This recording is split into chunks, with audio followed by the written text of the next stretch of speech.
Assalamualaikum warahmatullahi wabarakatuh, sobat cerita dan kisah yang dimuliakan Allah. Semoga kita semua selalu dalam keadaan sehat walafiat.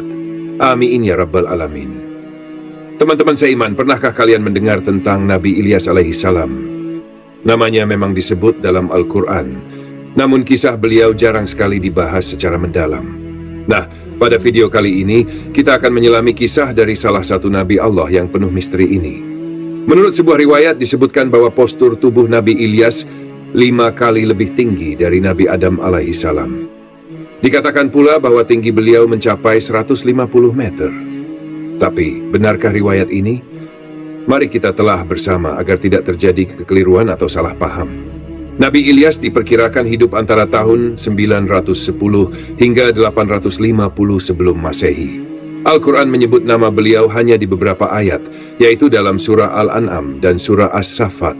Namun terdapat perbedaan pendapat di kalangan para ulama mengenai siapa sebenarnya Nabi Ilyas. Dalam satu riwayat dari Ibnu Mas'ud disebutkan bahwa Nabi Ilyas adalah Nabi Idris. Namun, sebagian ulama ahli tafsir lainnya berpendapat bahwa Ilyas bukanlah Idris. Mereka menyatakan bahwa Ilyas adalah keturunan dari Nabi Harun bin Imran, saudara kandung dari Nabi Musa alaihissalam.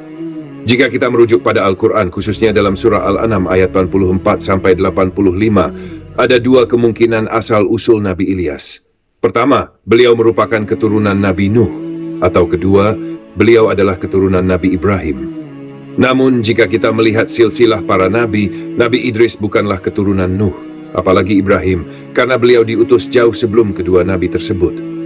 Karena itu, sebagian besar ulama lebih cenderung meyakini bahwa Nabi Ilyas bukanlah Nabi Idris, melainkan keturunan dari Nabi Harun alaihissalam, seorang nabi dari kalangan Bani Israel. Imam Ibnu Katsir dalam bukunya meriwayatkan bahwa silsilah Nabi Ilyas berasal dari Nabi Harun. Seperti yang kita tahu, Harun diangkat menjadi nabi oleh Allah Subhanahu wa Ta'ala pada masa kenabian Musa. Ketika Nabi Musa diangkat sebagai nabi, beliau memohon kepada Allah agar saudaranya Harun juga diangkat menjadi nabi. Mengapa demikian? Karena Nabi Musa memiliki kesulitan dalam berbicara sejak kecil. Allah pun mengabulkan permohonannya dan Harun dijadikan sebagai pendamping dakwah Nabi Musa. Dalam Al-Quran, nama Nabi Harun sering disebut berdampingan dengan Nabi Musa alaihissalam. Beliau memiliki kemampuan luar biasa dalam menyampaikan pesan, pandai berbicara, dan merangkai kata-kata. Karena itu, Harun dinilai cocok untuk menemani Musa dalam menghadapi kaum Bani Israel pada masa itu. Nabi Ilyas berasal dari keturunan Nabi Harun alaihissalam. Ia diutus oleh Allah Subhanahu wa Ta'ala di sebuah daerah bernama Baalbak yang terletak di wilayah barat Damaskus. Baalbak adalah sebuah kota di mana masyarakatnya menyembah berhala, patung berhala yang mereka sembah bernama Baal. Oleh karena itu, nama kota mereka diambil dari nama berhala tersebut. Berhala Baal dikisahkan sebagai sebuah patung yang terbuat dari emas dan diletakkan di atas bukit-bukit yang tinggi. Ada pula pendapat dari sebagian ahli tafsir yang menyebutkan bahwa Baal adalah nama seorang perempuan dan masyarakat menyembah tokoh perempuan tersebut. Namun, pendapat yang lebih kuat menyatakan bahwa Baal adalah nama patung berhala yang disembah oleh kaum itu. Setiap hari, Nabi Ilyas berdakwah kepada kaum tersebut dan kepada raja mereka, agar mereka kembali bertauhid dan menyembah hanya kepada Allah Subhanahu wa Ta'ala. Namun kaum tersebut tidak mau mengikuti ajakan Nabi Ilyas. Raja dan rakyatnya mendustakan risalah Nabi Ilyas meskipun telah bertahun-tahun didakwahi. Akhirnya, mereka mulai merasa jengkel dan risih terhadap Nabi Ilyas. Mereka menganggapnya sebagai pengganggu karena sering mengancam mereka dengan peringatan akan azab Allah. Suatu ketika, anak sang raja jatuh sakit dan tak kunjung sembuh. Raja lalu berkata kepada Nabi Ilyas, "Hai Ilyas, menurutmu apa yang harus kulakukan agar anakku sembuh?" Nabi Ilyas pun menjawab, "Tanyakan saja kepada berhala-berhala yang kalian sembah, siapa tahu mereka bisa membantu." Jawaban itu membuat sang raja sangat marah. Hingga pada suatu hari, raja dan rakyatnya bersekongkol untuk mengusir Nabi Ilyas dari negeri mereka. Saat Nabi Ilyas datang untuk berdakwah, mereka pun melemparinya dengan batu. Namun, Nabi Ilyas tidak pernah gentar ataupun takut. Ia terus berdakwah kepada kaumnya, agar mereka tidak tertimpa azab dari Allah Subhanahu wa Ta'ala. Akhirnya pada suatu hari timbul rasa takut dalam diri Nabi Ilyas karena tersiar kabar bahwa masyarakat di negeri itu berniat untuk membunuhnya. Mau tidak mau, Nabi Ilyas pun memutuskan untuk pergi meninggalkan negeri tersebut. Beliau mencari tempat yang aman dan akhirnya tinggal di sebuah gua selama masa pelariannya. Selama berada di gua, Allah Subhanahu wa Ta'ala memberikan pertolongan kepada Nabi Ilyas. Setiap hari, seekor burung gagak datang membawa makanan untuknya. Pada suatu hari, datanglah bencana besar ke negeri yang telah ditinggalkan oleh Nabi Ilyas. Di kota Baalbak terjadi musim kemarau yang luar biasa parah. Musim kemarau itu berlangsung selama 3 tahun berturut-turut, tanpa ada setetes pun hujan yang turun. Tanah menjadi sangat gersang dan udara pun begitu panas. Akibatnya, penduduk kota Baalbak yang tidak sanggup bertahan karena kelaparan dan kehausan pun wafat satu persatu. Penduduk negeri itu mengira bahwa bencana tersebut merupakan murka dari berhala Baal, karena mereka percaya bahwa kemarahan Baal disebabkan oleh dakwah Nabi Ilyas. Karena itu, mereka beramai-ramai mencari Nabi Ilyas dengan niat untuk membunuhnya, agar bencana tersebut segera berakhir. Akhirnya mereka berhasil menemukan tempat persembunyian Nabi Ilyas. Namun, saat itu Nabi Ilyas sudah mengetahui rencana mereka dan lebih dulu melarikan diri. Beliau menyusuri sebuah sungai hingga akhirnya tiba di sebuah rumah tua dan kecil. Nabi Ilyas mengetuk pintu rumah itu dan mengucapkan salam. Seorang wanita tua membuka pintu, lalu Nabi Ilyas meminta izin untuk bersembunyi di rumah tersebut. Wanita itu pun mengizinkannya masuk. Ternyata, di dalam rumah itu terdapat seorang anak laki-laki dari keluarga tersebut yang sedang sakit parah. Karena merasa iba, Nabi Ilyas pun berdoa kepada Allah Subhanahu wa Ta'ala agar menyembuhkan anak itu.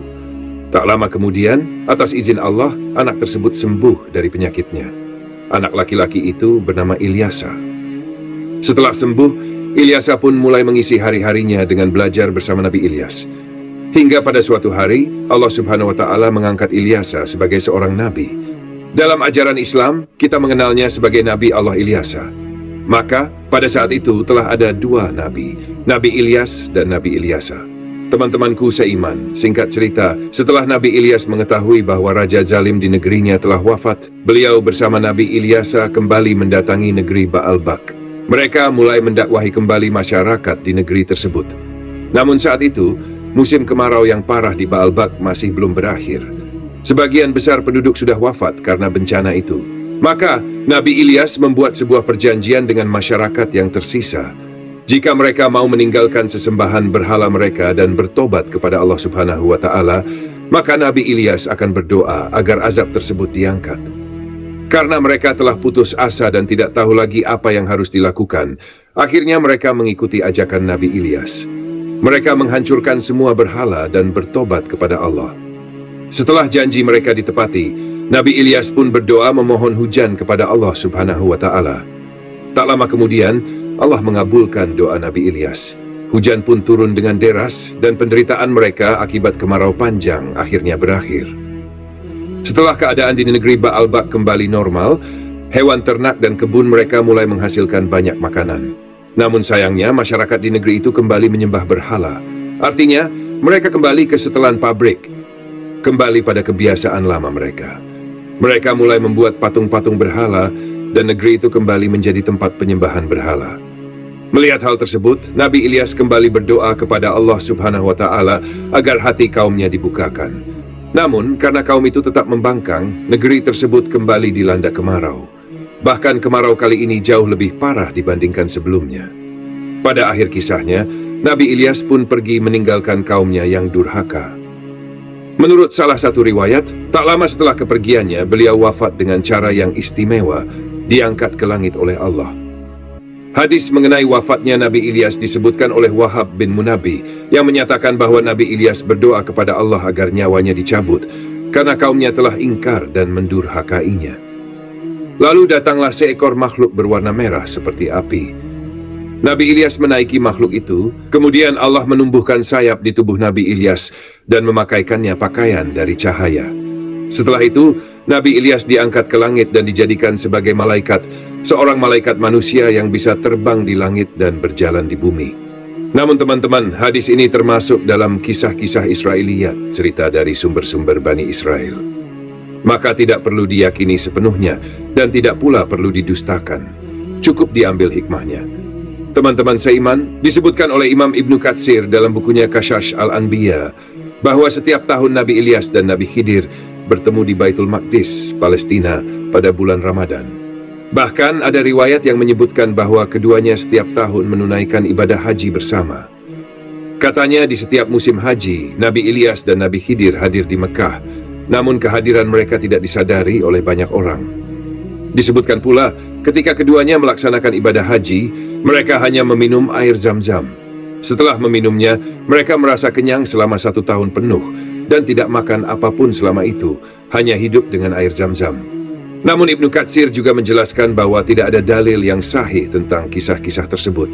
Bahkan beliau sendiri berpendapat bahwa Nabi Ilyas dan Nabi Khidir kemungkinan besar telah lama wafat. Ada juga kisah cukup aneh yang dikutip oleh Imam Al-Baihaqi. Kisahnya begini, teman-teman. Pada suatu hari, ketika Rasulullah Shallallahu Alaihi Wasallam dan para sahabatnya sedang dalam perjalanan, mereka singgah di sebuah lembah. Salah seorang sahabat mendengar suara sayup-sayup doa yang berasal dari dalam lembah. Orang yang sedang berdoa itu berkata, "Ya Allah, jadikanlah aku sebagai umat Nabi Muhammad Shallallahu Alaihi Wasallam yang dirahmati, diampuni dan diterima taubatnya." Anas bin Malik mengatakan bahwa ia kemudian melihat sumber suara tersebut. Ternyata, yang sedang berdoa itu adalah seorang laki-laki dengan tinggi mencapai 300 hasta, sekitar 150 meter. Sungguh luar biasa dan di luar nalar, teman-teman. Orang ini bahkan jauh lebih tinggi daripada Nabi Adam yang menurut riwayat, tingginya hanya 30 meter. Kemudian orang yang tinggi besar itu berkata kepada Anas, "Hai, siapakah engkau?" Anas pun menjawab, "Aku adalah Anas bin Malik, pembantu Rasulullah Shallallahu Alaihi Wasallam." Orang tinggi besar itu bertanya lagi, "Lalu di manakah sekarang Nabi Muhammad Shallallahu Alaihi Wasallam?" Anas menjawab sambil menunjuk ke suatu arah, "Itu, beliau berada di sebelah sana, sedang mendengarkan pembicaraanmu." Orang tersebut berkata, "Wahai Anas, pergilah engkau kepada Muhammad Shallallahu Alaihi Wasallam dan sampaikankan kepadanya bahwa saudaranya Ilyas mengirimkan salam." Anas pun segera mendatangi Nabi Shallallahu Alaihi Wasallam dan menyampaikan pesan dari orang tinggi besar itu. Ternyata orang tersebut adalah Nabi Ilyas alaihissalam. Maka Rasulullah Shallallahu Alaihi Wasallam pun bangkit dari tempat duduknya dan pergi menemui Nabi Ilyas. Ketika keduanya bertemu, mereka pun berpelukan dan mengobrol satu sama lain. Kemudian Nabi Ilyas yang tinggi besar itu berkata, "Ya Rasulullah Shallallahu Alaihi Wasallam, aku tidak pernah makan kecuali hanya 1 kali dalam setahun. Dan hari ini adalah hari di mana aku harus makan. Bagaimana jika kita makan bersama, wahai Rasulullah?" Kata Anas bin Malik, tiba-tiba turun makanan dari langit. Lalu Nabi Ilyas dan Rasulullah Shallallahu Alaihi Wasallam pun makan bersama. Setelah selesai makan, kami melaksanakan salat asyar berjamaah. Kemudian kami melanjutkan perjalanan, meninggalkan Nabi Ilyas di tempat tersebut. Imam Al-Baihaqi yang meriwayatkan kisah ini menyebutkan bahwa hadis tersebut adalah hadis yang sangat lemah, dhaif jiddan, bahkan bisa dikategorikan sebagai palsu. Kisah ini juga terdapat dalam kitab Al-Mustadrak, karya Imam Al-Hakim. Namun, Imam Ibnu Katsir secara tegas menyatakan bahwa hadis tentang Nabi Ilyas yang tinggi besar itu adalah hadis palsu, karena menyelisihi banyak riwayat sahih dari berbagai sisi. Contohnya, dalam hadis sahih, Rasulullah Shallallahu Alaihi Wasallam bersabda, "Sesungguhnya Allah menciptakan Adam dengan tinggi 60 hasta, kemudian tinggi manusia terus berkurang dari generasi ke generasi." Artinya, tidak ada manusia yang diciptakan oleh Allah lebih tinggi dari Nabi Adam. Sementara dalam kisah tadi, dikatakan bahwa Nabi Ilyas tingginya mencapai 150 meter, 5 kali lipat lebih tinggi dari Nabi Adam. Ini jelas bertentangan dengan hadis sahih. Selain itu, Imam Ibnu Katsir juga mengkritik bagian dalam kisah tersebut di mana Rasulullah Shallallahu Alaihi Wasallam yang berdiri dan pergi menemui Nabi Ilyas. Menurut beliau, ini tidak sesuai dengan adab, karena seharusnya Nabi Ilyaslah yang datang menemui Rasulullah, mengingat Rasulullah adalah penghulu para nabi dan nabi yang paling mulia. Karena itulah, Imam Ibnu Katsir dengan tegas menyatakan bahwa riwayat tersebut tidak dapat diterima dan tergolong hadis palsu. Demikianlah kisah Nabi Allah Ilyas alaihissalam. Semoga kisah ini bermanfaat. Mohon maaf atas segala kekurangan. Yang benar datangnya dari Allah Subhanahu wa Ta'ala, dan kesalahan berasal dari saya pribadi sebagai manusia biasa. Sampai jumpa di kisah-kisah seru dan penuh hikmah selanjutnya. Saya akhiri. Wassalamualaikum warahmatullahi wabarakatuh.